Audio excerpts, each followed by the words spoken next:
Alright, so the next installation is going to be for the backup camera. This was purchased on from Amazon, and we just got it, unboxed it. Here's the part number, if anybody's interested.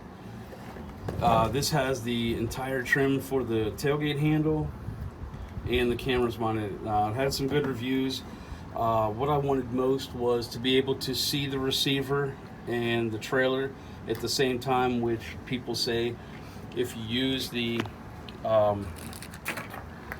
license plate frame camera that you can't see the ball. I don't know how true that is, but I figured this would give a broader view, so I'll give it a chance.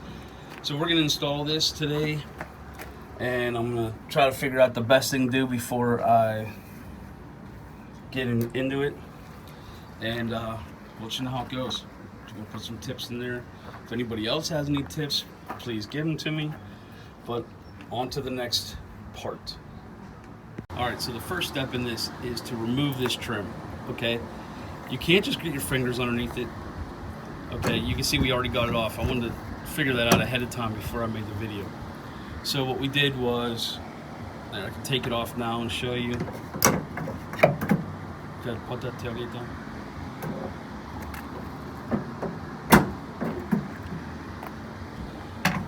There are 3 clips on here. 1, 2, and then there's 3. And then this hole right here, this is made as a friction to hold on to the lower bolt that holds the tailgate handle assembly in the tailgate. So what I did was I just loosened these a little bit enough to push that, where once you loosen these, you push on these, it'll push out the outer assembly, and then I was able to get my fingers behind here and pull that, and then I tighten these back up. So when we go to put the new one on, it'll be nice and tight in its home location.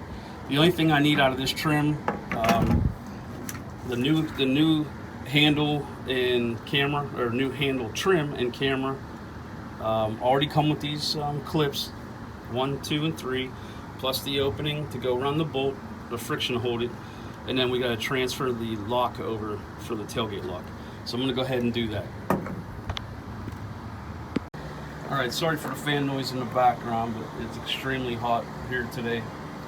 So the lock, as you can see, it's held in from the back by this retention clip. Okay, so the new handle has one of those also. I just used a pair of needle nose, just pulled this out, and that allows this to come out through the back. So I'm going to lube this up pretty good with some WD-40 before I put it back in. The tailgate's, getting a little bit of moisture inside. I'm also going to spray the guts of the tailgate handle. Keep that lubed up. Can't go wrong with extra lube. Okay, so again, I may have said this in another video, but we're going to edit this. What I'm going to do now is I'm going to use this piece of wire I had laying around my garage, and I'm going to feed this up through one of these drain holes till we get to the opening of the tailgate handle. And that's going to allow me to tie the end of the wire from the camera. That's this guy right here. I'll put some electrical tape on it, and then we'll be able to pull that through that bottom hole without damaging it and without drilling a new hole. So as soon as I get to that part, we'll show you. Also mentioned that putting the new lock in the new trim is super simple. You just push this down, this metal will flex around it, and then you push it all the way down in, and this, as you can see, sits right on top of that lock. So it kind of flexes and then comes back once you get that down in there. Okay, so we were able to use this little bit of wire that I had later on to go through the drain hole. I wanted to do it on the very corner, but realized that there is some framing inside the tailgate that wasn't allowing it to come all the way over, and it kept falling to the bottom. So we decided to use the middle drain hole right underneath the handle and push that wire up. And I don't know if you can see that there. Put the light in there. So there's the framing. It's inside there that was keeping that wire. I mean, I didn't want to play with it too long. This literally took 2 minutes. So if you wanted to use the corner drain hole, It's up to you. I used the middle one. So now I'm going to tape the wire from the camera onto the end of that and pull that through and then mount the camera.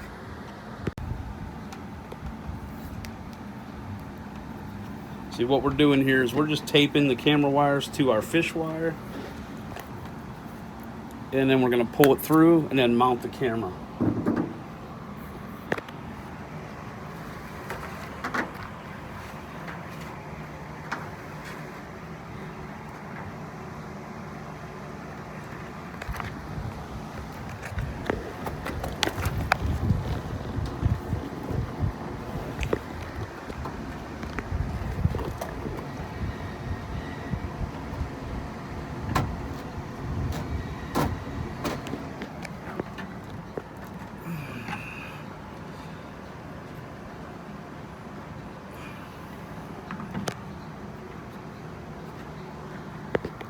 You got to be careful, there's sharp edges down here, so what I'm trying to do right now is just work it through real soft.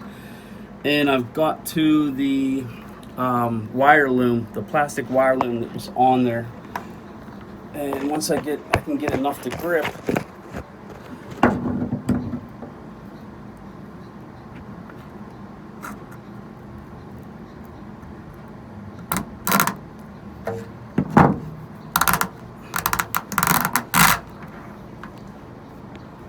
okay, so I'm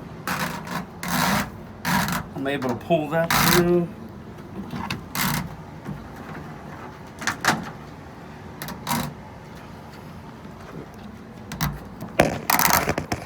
There we go. So let's put up the tailgate, and then we'll go ahead and mount this in its location. Like I said, that third hold down on the tailgate is designed to also hold this. So you have 3 metal trim rings in that. And now that camera is installed on the tailgate. That's the first part of it. Really, without videoing, that probably would have only taken about 20 minutes. But since we wanted to show that, so that's what it looks like installed. Now we'll go ahead, I'm going to mock it up with the radio because the radio is not fully installed yet, and play around with the different wires and connections and see what's best bet, because I know in the very limited instructions there's a note on here about these green wires, which I taped over. I'll show you. But green parking lights, default to display parking lines, connect to remove displayed parking lines. So I'm thinking that's they're super little thin wires, that if we connect those, it'll get rid of the parking lines. So we'll play around with that and we'll show you what it does. Okay, so here's the wiring of the camera. We were able to utilize, there's a hole in the bed, which just so happens to be perfect. And the wire coming down from the camera goes through that drainage hole, and it goes into this. This lands right in the channel above the above the spare tire. And there's other wiring for the bed in there, which I'm going to be able to zip tie that too. All right, and I want to leave a little bit of slack, because I've noticed, and we've tested this 3 or 4 times, when I close the tailgate, this moves in and out of there freely, so that's perfect. Plus the wire loom on it's going to keep that from rubbing, and the fact that this bed was rhino lined, so that's also nice. It's covering any sharp edges, so that's great. Now, the wiring of this harness. This is at the camera end. The camera that has 4 little pins that'll plug into this. Okay, there's red, black, and purple. So red, it's explained here, this is the reverse trigger.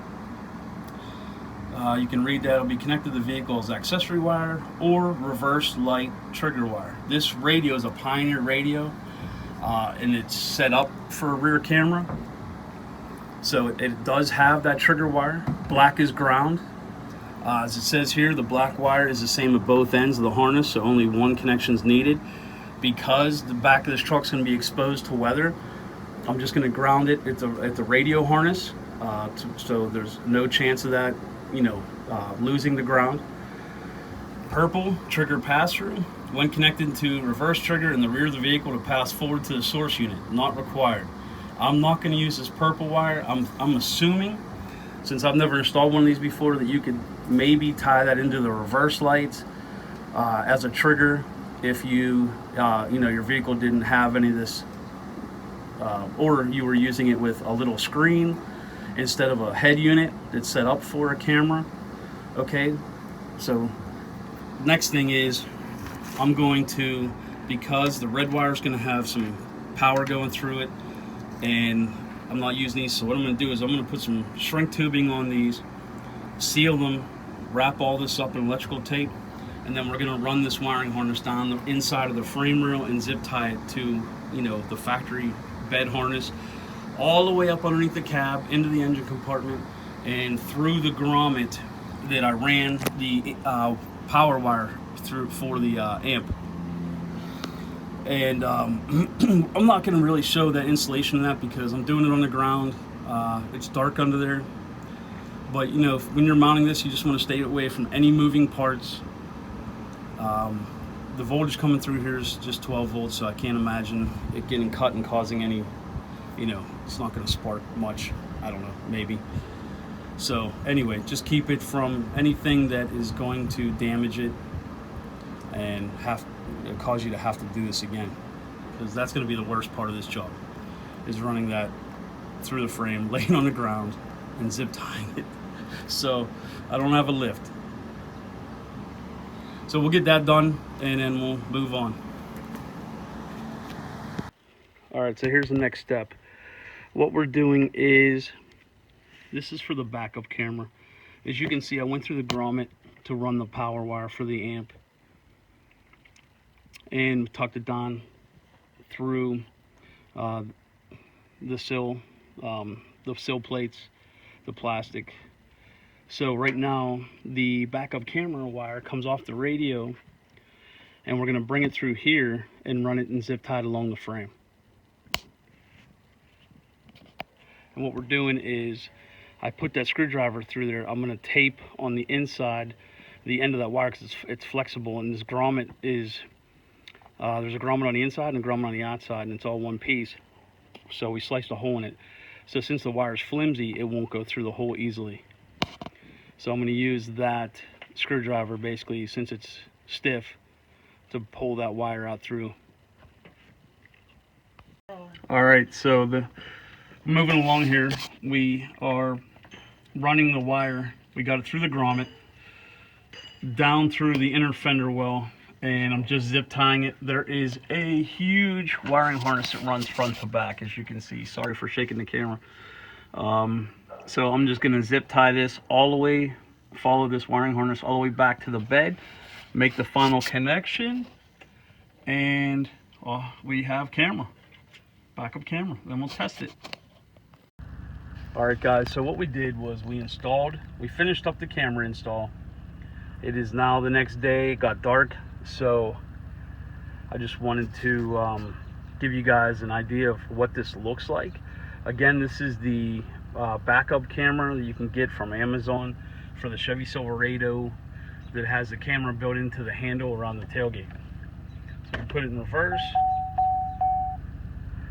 and there's the camera. I think it's for the cost, it really isn't that bad. You can see it's hard to see my ball and my trailer hitch, but it's good enough. And really, for me, backing up to a trailer, this was really important for me, so I don't have to get up, get out, move, get out, move. So anyway, that ends this video, and stay tuned because we did a full system, stereo system in here, amp, subwoofer, and as you can see, this Pioneer head unit. So stay tuned. Please like this video, subscribe to the channel if you haven't already subscribed. I'd appreciate it. Thanks.